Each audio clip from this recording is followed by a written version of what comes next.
And now it's given me the great pleasure to introduce Dr. Shehab Etriby from Egypt. And his case is when nightmare becomes, when nightmares become real.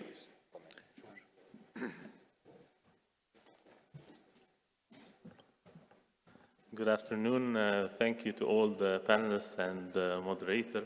Thank you for inviting me to this prestigious conference. This is a 70-year-old female. She's an ex-smoker, hypertensive, type 2 diabetic, dyslipidemic, and is a known COPD patient. The ECG showed the deep T-wave inversion in the anterior leads, and her echo showed an ejection fraction of 40%, segmental wall motion abnormality in the LED territory, mild mitral regurgitation. She was anemic. Her hemoglobin was 8.1, creatinine was 1.8, and the creatinine clearance was about 50. Her complaint was effort angina class 3 to 4. She even couldn't go to the bathroom without having chest pain.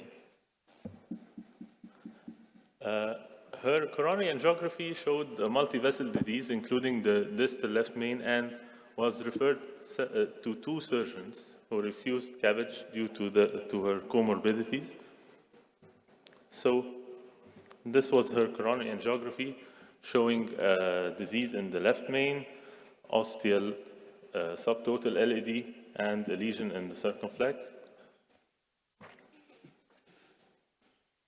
This is in the spider view. Also an ostial diagonal. Her RCA showed the distal bifurcation lesion.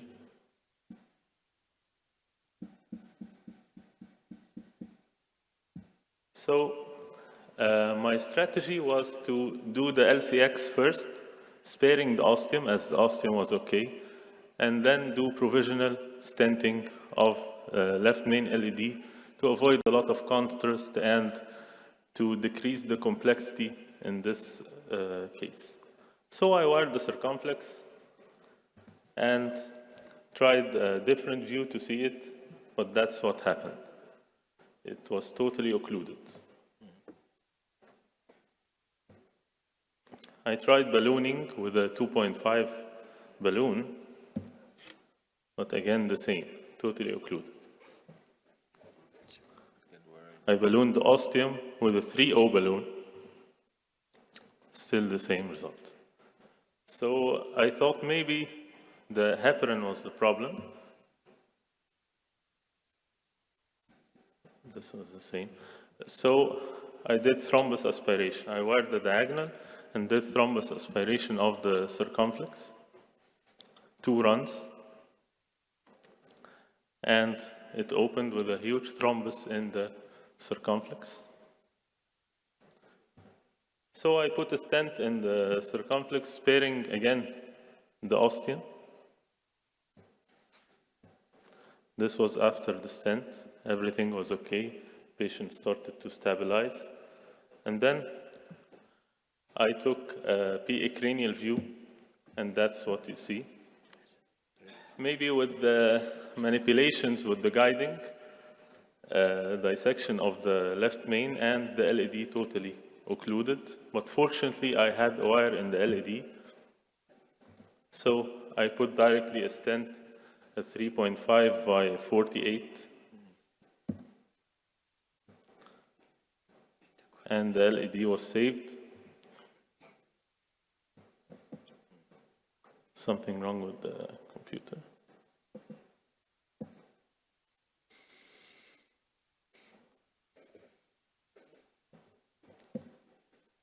Something wrong with the video.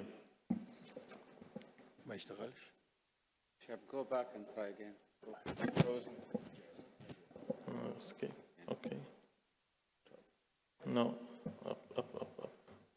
Here. Okay. This was after the stent. I did a pot with a 4O balloon. But again, you see the ostium of the circumflex is pinched. I don't know if this is a thrombus or a dissection. I don't know. So I did pot first with the 4O balloon at high pressure. And I decided to do a tap to this circumflex. So I rewired, opened the struts with a 3O balloon, and then put a short stent in the circumflex. It was the shortest was 18. I put a 3O by 18. And then kissing and final pot. And this was the end result of the left main bifurcation. Patient was stable, everything was okay. And I was planning to do the RCA in a different session, or even if she's not symptomatic, I leave it to medical treatment. But unfortunately, 3 months later, she came with unstable angina, so I had to check first the left main bifurcation, then see what I'll do with the RCA. Again, the same stalling.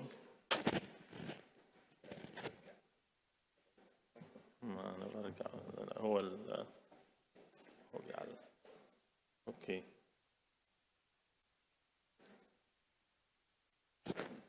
لا هات اللي قبلها وانا هنزل. هات اللي هي coronary angiography دي. Okay. Okay. Fortunately, the left main bifurcation stayed the same. It was the same. And this is in all the views. Everything was okay. But the RCA, I decided to do it provisionally, a bifurcation RCA to the posterolateral, 2 wires and a stent to RCA posterolateral, then a pot. And I think the result was okay. I was satisfied with it. I didn't want to complicate the case more and use a lot of dye. So my take-home message is that sometimes PCI is the only solution for the patient. You must have the proper equipment in the cath lab, and experience with bifurcation techniques is mandatory for bailout and safety of the patient. Always have a plan B and C and expect complications before they happen. Thank you. Andres? Thank you. That was a great case. And obviously, what caught you was the unexpected occlusion, flush occlusion of the circumflex. In retrospect, it's quite clear that you would never have gotten away without a left main. So, in retrospect, what would now be your plan A to treat that ostial occlusion of the circumflex if you could do it again? My plan A is to do IVUS first. It's, Okay. I think Ultrasound it would have and then- differed a lot. And wouldn't I'm getting at the fact that the T, that the tap in this with this angle and with thrombus present is never ideal. I mean, Yeah. it gets you out of trouble, but it's never ideal. So, wouldn't you think that a DK crush or a Yeah, from the start, if the ostial is Or affected, pilot, I think DK crush would have been the best option here. Yeah. Thank you very much, Dr. Shehab. Thank you very much. Thank you. Great. Thank